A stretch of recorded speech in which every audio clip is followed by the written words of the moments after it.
fast track I had been on, I was given a fresh lesson on this theme. In the middle of the night, drifting between wakefulness and sleep, I found myself lifting out of my body and flying out over the slumbering landscape like a bird. Indeed, I felt I was flying on the wings of a red-tailed hawk, a bird I'd come to know well on that land. In my spontaneous night journey, I was drawn north over lakes and forests to a cabin in the woods somewhere near Montreal. I was welcomed by an ancient native woman whose cadenced speech sounded like lake water lapping. She spoke her own language, and I did not understand her, until, after subsequent encounters, I found Mohawk speakers who were able to help me translate what I had taken down phonetically. They told me the words were Mohawk, but quite archaic. "You are talking the way we might have talked 300 years ago, and there's some Huron in it." I began to understand that I was dreaming with one of the ancestors of the land where I was living. I began to call her Island Woman, a rough translation of one of her Mohawk names. I learned that she was an ancestral. This Mohawk word literally means one who dreams. It also means shaman, healer, and physician. To succeed in any of those callings, according to Island Woman's tradition, you must be a dreamer.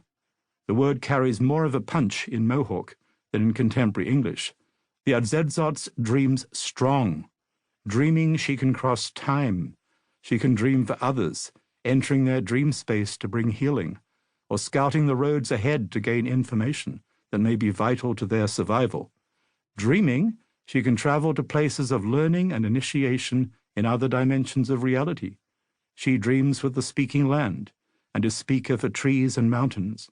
She dreams with animals and birds, and can borrow their forms, or send them out as her agents or messengers.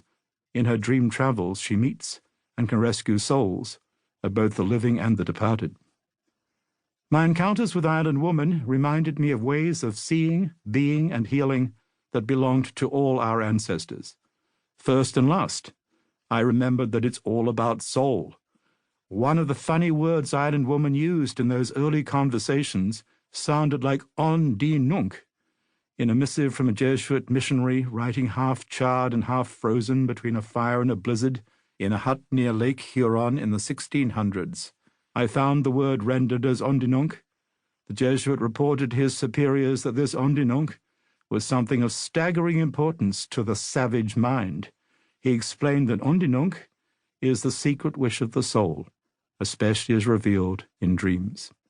He described how, in the villages of the people among whom Island Woman was born, dream sharing was one of the most important community rituals.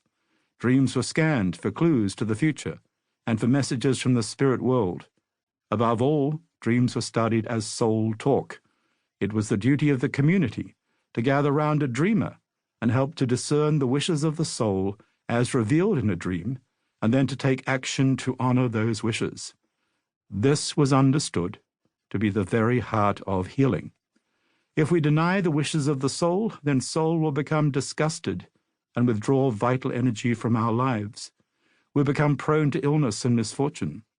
Following the secret wishes of the soul, on the other hand, can return us to the natural path of our energies and restore vitality, good health, and good fortune. The process can begin right away in a round of dream sharing, when we make room to move with the energy of a dream, instead of just talking about it. Island Woman's people did not sit still for long when dreams were being told. As soon as possible, they started miming or play-acting the dreams, singing and clapping their hands. Soul likes that. In the dream circles and dream workshops I started leading in the late 1980s, I tested the things I was learning from Island Woman. I found that they worked. I soon confirmed that dreaming is real magic, which is the art of bringing gifts from another world into this one. I found that people were thrilled and juiced by the way that, in sharing their dream stories, they found themselves connecting with the bigger stories of their lives and with the powers of the dream time. I loved the way that our child selves, who may have been missing or absent for decades, came out to play with us when we turned dreams into theater or into spontaneous expressive art, down on the floor with crayons and markers, and I learned something more about dreaming soul. Dreams not only show us what